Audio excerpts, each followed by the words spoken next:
Olá! Como nós vimos na outra aula, a química é essa ciência que desvenda os mistérios da matéria. E essa matéria é formada por aquelas pecinhas pequenininhas chamadas de átomos. Bom, então eu preciso entender, conhecer o que o átomo faz, pensa. Quanto mais informação eu tiver sobre o átomo, melhor. E as suas características. Então essa nossa aula é para falar dessa estrutura do átomo. A princípio, o nosso átomo era uma bolinha, depois os modelos foram evoluindo. Hoje em dia, esse átomo moderno ele é dividido em duas regiões bastante distintas, o núcleo e a eletrosfera. Nesse núcleo e eletrosfera, nós temos três partículas fundamentais, prótons, nêutrons e elétrons. Vamos organizar isso numa tabelinha? Então, essas partículas têm massa, têm carga, então vamos organizar isso. Então, no núcleo estão os prótons e os nêutrons. Prótons com carga positiva e massa 1. Nêutrons com carga 0 e massa 1. A eletrosfera, estão girando lá os elétrons, partículas de carga negativa, e olha a massa do elétron, é quase que 2.000 vezes menor que a massa do próton ou do nêutron. Então, olhando para isso tudo, organizando essas informações, você percebe que no núcleo se concentra a massa do átomo e esse núcleo tem carga positiva. Na eletrosfera, nós temos uma massa muito pequena e carga negativa. Então, regiões bastante distintas. Vamos supor que você está na praia e quer imaginar o átomo como ele é, não é? Você nem quer ligar para aqueles... Você não quer ligar para as ondas do mar, não é? Então, o que acontece? Você vai imaginar o átomo. O núcleo, ele é extremamente pequeno. Se a gente conseguisse enxergar o átomo, nós não conseguimos. Se a gente conseguisse enxergar o átomo, não daria para perceber o núcleo. O núcleo ele é 10.000 vezes menor que o tamanho do átomo. Então, é aquela coisinha pequenininha, perdida no além, não é?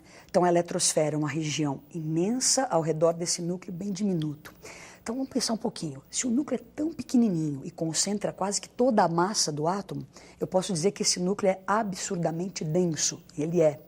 Então, olha, regiões distintas. Um núcleo muito denso, com carga positiva, a eletrosfera pouco densa, com carga negativa. Agora, será que esses átomos são todos iguais? Sim, eles têm núcleo, têm eletrosfera, mas o que diferencia o oxigênio do hidrogênio, do cálcio, o que muda de um elemento para outro? Bom, vai ser o número dessas partículas, de prótons, nêutrons e elétrons. Agora, a principal característica de um elemento é o seu número de prótons. Então, vem correndo na sua direção um átomo, você para ele e fala, quem é você? Ele vai ter que dizer, para se identificar, o seu número de prótons. 8 prótons, você já sabe que é o oxigênio. Então, a principal característica do elemento não é nem o seu símbolo, é o seu número de prótons. Vamos destrinchar isso um pouquinho. Então, um elemento tem três características importantes. O número atômico, que é representado pela letra Z, que é o número de prótons, que é a principal característica do elemento químico. O número de massa, que é uma outra característica do elemento, representado pela letra A, e se você se lembra, a massa se concentra no núcleo. Então, nós vamos somar prótons mais nêutrons. E o símbolo. Então, um elemento ele tem três características. O número atômico, que é a principal, o número de massa e o seu símbolo. Como que a gente organiza, como é que se representa um elemento químico? Estou nas viagens de férias em Paris, pego lá um livro de química em francês, é claro, para dar uma estudadinha, não é? E como é que vai aparecer, por exemplo, o átomo de alumínio lá na França? Será que é diferente aqui do Brasil? Não. A linguagem que nós usamos na química tem que ser uma linguagem universal, não é? Então, como é que se representa esse elemento químico? Então, vamos lá para um exemplo. Um elemento, para você representá-lo, tem o símbolo, o número de massa vai como se fosse um expoente, que pode ser à direita ou à esquerda. O número atômico está sempre à esquerda, como se fosse um índice. E vamos ver o exemplo do alumínio. Então, você estando na França, lá em Paris, vai aparecer da mesma forma que aqui. O Al, que é o símbolo do alumínio, 27, que é o número de massa, e o 13, que é o número atômico. Então, a massa 27, número atômico 13. Agora, essas informações a gente pode complementar. O número atômico, então, indica o número de prótons. Então, o alumínio tem 13 prótons. Um átomo sozinho, isolado, ele é neutro. Quer dizer, cargas positivas são iguais às cargas negativas. Então, o número de elétrons também é 13. E para se determinar o número de nêutrons, eu pego a massa, que é 27. Lembra que a massa é prótons mais nêutrons. Então, pegando a massa, tirando o número de prótons, nós vamos encontrar 14 nêutrons. Então, desvendamos um pouquinho da estrutura desse átomo. Núcleo, eletrosfera, como representá-lo, como identificá-lo. Os químicos, pesquisando, estudando, descobrindo átomos e átomos da natureza, encontraram, às vezes, átomos que têm algo em comum. Não são totalmente diferentes e não são iguais. Tem algo em comum, uma coisinha que une os dois. Então, comparando um ou dois átomos, você pode ter os isoátomos. Então, nós temos os isótopos, né? Então, você comparando 2, 3 elementos, um grupinho de átomos, ninguém é um isótopo sozinho. Então, isótopos são átomos que apresentam o mesmo número atômico, o mesmo Z, o mesmo número de prótons, e o resto diferente, a massa e nêutrons diferentes. Isóbaros são átomos que têm o mesmo número de massa, sendo o número de prótons e de nêutrons diferente. Isótonos, mesmo número de nêutrons, sendo a massa e prótons diferentes. Essa informação é importante que você tenha, caso ela surja em algum exercício, é importante você conhecer esses conceitos. Isótopos são uma coisa interessante a gente lembrar deles, não é? Na natureza, a maioria dos elementos apresentam isótopos. E alguns desses isótopos podem ser radioativos. E no dia a dia, para tratamento de câncer, para detectar tumores, você pode usar esses isótopos radioativos. Por exemplo, quero fazer um mapeamento da minha tireoide, não é? Eu vou tomar lá uma dose de iodo radioativo, lógico, uma dosagem controlada, não é? Esse iodo vai se fixar na minha tireoide e eu vou fazer então um mapeamento, sem precisar passar por uma cirurgia para saber como é que se encontra a minha tireoide. Então, esses isótopos, muitos deles têm essa aplicação na medicina. Então, uma série de exames usam isótopos radioativos.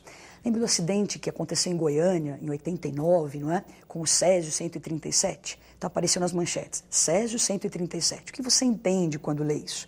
Césio está dizendo que é o elemento Césio, já sei quem ele é, e esse 137 é uma referência que se faz à massa. Então, Césio-137 é o isótopo de Césio, que tem massa 137. Um elemento bem peculiar é o hidrogênio. O hidrogênio apresenta 3 isótopos e tem uns nomes para esses isótopos. Vamos olhar. Então, tem o hidrogênio, temos o deutério e temos o trítio. O hidrogênio, todos com o número atômico 1. O hidrogênio, massa 1. Tem o deutério, que tem massa 2. Trítio, com massa 3. Isso seria a porcentagem. O hidrogênio de massa 1 é o mais abundante. É bom que você se lembre desses nomes, né? Deutério, trítio, eles podem aparecer às vezes numa questão. Então, já falamos sobre a estrutura do átomo, como ele é, núcleo, eletrosfera, massas e cargas. Já podemos dizer que na natureza a gente pode encontrar esses isótopos, isóbaros e isótonos.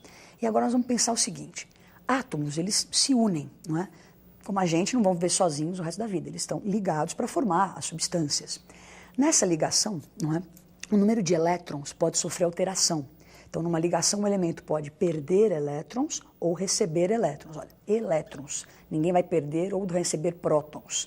Então, essa mudança acontece na eletrosfera. Então, se um elemento perde elétrons ou ganha, há um desequilíbrio. O número de prótons permaneceu inalterado.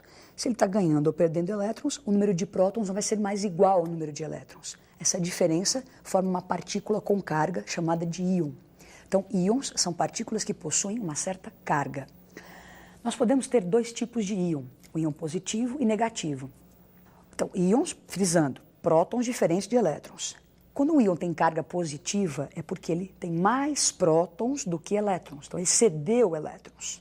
Quando o íon tem carga negativa, ele tem mais elétrons do que prótons. Então, ele recebeu elétrons. Para animar essa coisa, vamos ver um exemplo do sódio e do cloro, eles perdendo e recebendo elétrons, para a gente gravar bem o que acontece com a carga. Então, vamos olhar a animação. Então, está lá o átomo de sódio, um átomo eletricamente neutro, prótons igual a elétrons. De repente, ele perdeu um elétron. Se animou lá, conheceu um cloro maravilhoso e perde um elétron. Cede o elétron para o cloro. A hora que ele perde esse elétron, ele, sódio, vai ficar com uma carga, então, positiva.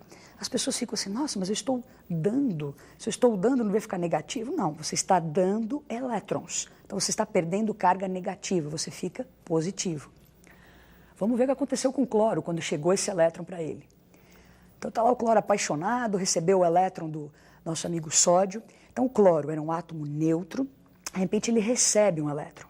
Então, o número de prótons era igual ao de elétrons. Ele ganha um elétron, então fica com carga negativa, formando o ânion cloreto. Já sabemos, então, uma série de coisas sobre o nosso amigo átomo. Acho que a gente está apto a fazer um exercício. Uma certa variedade atômica do estrôncio, cujo número atômico é 38, tem número de massa igual a 87. Por outro lado, uma certa variedade de criptônio, cujo número atômico é 36, apresenta número de massa igual a 83. A pergunta é, qual é o número de nêutrons contido num átomo X que é simultaneamente isótopo do estrôncio e isóbaro do criptônio? Então vamos para a resolução. Primeiro os dados, que foram fornecidos. Então o estrôncio, massa 87, número atômico 38, criptônio, massa 83, número atômico 36, e agora aquela informação importante. O criptônio é isóbaro de X, então o X também tem um número de massa igual ao do criptônio, portanto o número de massa 83. O estrôncio é isótopo do X. Se eles são isótopos, eles têm o mesmo número de prótons. Então eu posso colocar o número atômico do X, 38. Então montamos o elemento X, já sei a sua massa, seu número atômico. Para eu calcular o número de nêutrons, vocês lembram? Pego a massa, subtraio 38, que é o número de prótons, e acho 45 nêutrons. Bom, agora nós vamos para um exemplo rápido, que são espécies isoeletrônicas. Vamos saber o que é isso, que às vezes pode aparecer em algum exercício esse termo, isoeletrônico. O que é isso, isoeletrônico? Iso mesmo, eletrônico, elétrons. Então, espécies que podem apresentar o mesmo número de elétrons. Vamos aprender a calcular isso. Então, nós temos 3 íons, o N3-, F- e o Al3+. N3-, o que significa esse 3-? Que ele recebeu ou doou, lembra? Carga negativa quer dizer que ele recebeu 3 elétrons. Carga lá, -1 do F, quer dizer que ele recebeu 1 elétron. E o 3+ quer dizer o quê? Que ele doou 3. Então, 7, 9 e 13 são os seus números atômicos, que são o número de prótons, que era igual ao número de elétrons quando esses átomos eram neutros. Então, o nitrogênio tinha 7 prótons e 7 elétrons, mas o 3- indica que ele recebeu 3 elétrons. Então, ele tem um total de 10 elétrons. O flúor, o F, ele tinha lá 9 prótons, 9 elétrons. Esse -1 indica que ele ganhou 1 elétron. Então, 9, se ele ganha mais 1, ficamos com 10 elétrons. O alumínio, ele tinha 13 prótons, quando o neutro tinha 13 elétrons. Aquele 3+ indica que ele perdeu 3 elétrons, então ficando com 10. Então, nós temos aí N3-, F-, Al3+, espécies isoeletrônicas. Todos apresentam o mesmo número de elétrons. A nossa aula fica por aqui. Então, nós vimos a estrutura do átomo, os isótopos, isóbaros e isótonos e os nossos amigos íons. Até a próxima.